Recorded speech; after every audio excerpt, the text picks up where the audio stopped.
Hello students, आज हम BA part second का फर्स्ट पेपर सामाजिक विचारक का थर्ड यूनिट का अध्ययन कर रहे हैं, जिसके अंतर्गत हम कार्ल मार्क्स का मार्क्स संघर्ष, द्वंद्वात्मक भौतिकवाद और अलगाव का अध्ययन कर चुके हैं। ये उनका अतिरिक्त मूल्य का सिद्धांत चौथा टॉपिक है, जिसका अभी अध्ययन करेंगे।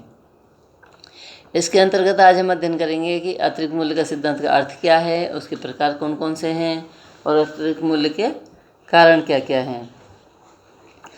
तो कार्ल मार्क्स जो है उसका समाजशास्त्र विषय में विशेष योगदान रहा है।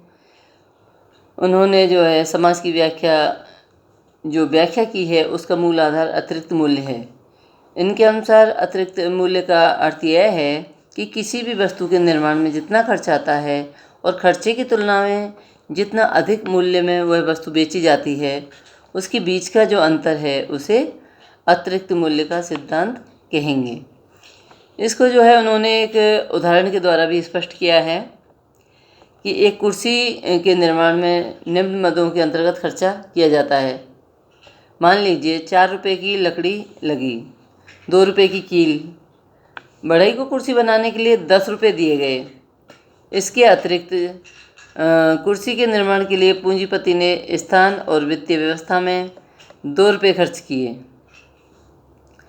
इस प्रकार से कुर्सी की कुल लागत 18 रुपया आई। पूंजीपति ने इस कुर्सी को बाजार में 28 रुपये में बेचा। अब एक कुर्सी पर 10 रुपये का लाभ हुआ। तो मार्क्स के अनुसार यह जो है 10 रुपये अतिरिक्त मूल्य है, जिसको पूंजीपति प्राप्त करता है। कुर्सी के निर्माण में जो मजदूर है बढ़ई, उसने अधिक श्रम किया है, जिसके परिणाम स्वरूप 10 रुपये का लाभ हुआ। लेकिन पूंजीपति श्रमिक को इस 10 रुपये में से कुछ भी नहीं मिला, वह स्वयं हड़प लेता है। मार्क्स कहते हैं कि श्रमिक जो है वो बढ़ई, उसके पास उत्पादन के साधनों को जुटाने की शक्ति एवं दक्षता नहीं है। इस कारण श्रमिक जो है बढ़ई, वह अपना श्रम पूंजीपति को बेच देता है। उसके श्रम के द्वारा उत्पन्न अतिरिक्त मूल्य जो कुर्सी से प्राप्त होता है, वह सारा का सारा जो है पूंजीपति हड़प लेता है। इस प्रकार से पूंजीपति उत्पादन के साधन जुटाने की क्षमता रखते हैं कि जो है फलस्वरूप अतिरिक्त मूल्य के द्वारा विभिन्न उत्पादन के क्षेत्रों में श्रमिकों का शोषण करते हैं। शोषक यानी पूंजीपति और शोषित यानी श्रमिक वर्ग में ये मूल कारण अतिरिक्त मूल्य ही है। इस प्रकार से जो है कार्ल मार्क्स ने अतिरिक्त मूल्य के जो सिद्धांत के अंतर्गत जो प्रकार बताए हैं वो 2 प्रकार से हैं, शोषक और शोषित। तो इनमें जो शोषक है वो कौन है?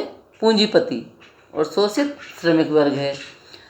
तो इन दोनों में जो संघर्ष का मूल कारण है वो क्या रहा है? अतिरिक्त मूल्य।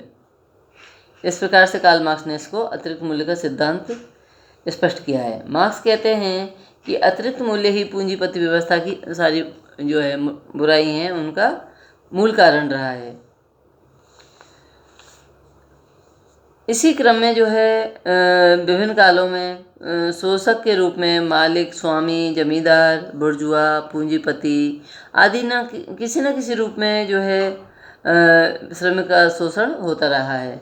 इसी क्रम में जो है शोषित वर्ग के विभिन्न रूप रहे हैं, जैसे कार्ल मार्क्स ने पूर्व में बता चुके हैं वो कि दास, गुलाम, किसान, श्रमिक, मजदूर, ये सब क्या है? श्रमिक या शोषित वर्ग, जिसको हम शोषित वर्ग कहते हैं।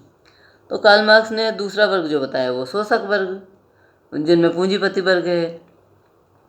तो कार्ल मार्क्स ने कम्युनिस्ट पार्टी का जो घोषणा पत्र है उसमें लिखा भी है कि आज तक अस्तित्व में जो समाज है उसका इतिहास वर्ग संघर्ष का इतिहास रहा है। ये दोनों ही वर्ग, शोषक और शोषित वर्ग, अपनी अपनी समस्याओं, हितों, लक्ष्यों, परिस्थितियों आदि के लिए एक दूसरे से संघर्ष करते रहते हैं। कार्ल मार्क्स मानते हैं कि मानव इतिहास के आदिम साम्यवादी युग, दासत्व युग, सामंती युग, इनमें जो है संघर्ष धीरे धीरे होता है और पूंजीपति युग में वर्ग संघर्ष तेजी से होने लग जाता है। तो मार्क्स ने भविष्यवाणी भी की है कि वर्ग संघर्ष के इतिहास में एक समय ऐसा आएगा जब सर्वहारा वर्ग जो है, श्रमिक वर्ग उन्होंने बताया है, जो वो पूंजीपति वर्ग और व्यवस्था को समाप्त कर देगा। तो पूंजीपति व्यवस्था के स्थान पे जो है साम्यवादी व्यवस्था आ जाएगी, जिसमें शोषक वर्ग का अंत हो जाएगा। इसके साथ साथ समाज में जो है असमानता का भी अंत हो जाएगा, वर्ग भेद भी नहीं रहेगा और श्रमिकों को पूंजीवादी दुखों से छुटकारा मिल जाएगा। इस प्रकार से जो है कार्ल मार्क्स ने श्रमिक वर्ग जो है शोषित वर्ग हैं उसके हित के लिए यानी संघर्ष का सिद्धांत भी दिया है, जिसको उन्होंने वर्ग और वर्ग संघर्ष की अवधारणा के अंतर्गत स्पष्ट किया है, जिसको हम पूर्व में अध्ययन कर चुके हैं। और इस प्रकार अतिरिक्त मूल्य का सिद्धांत का अर्थ और उसके प्रकार, उसके कारणों की जो है व्याख्या स्पष्ट करेंगे।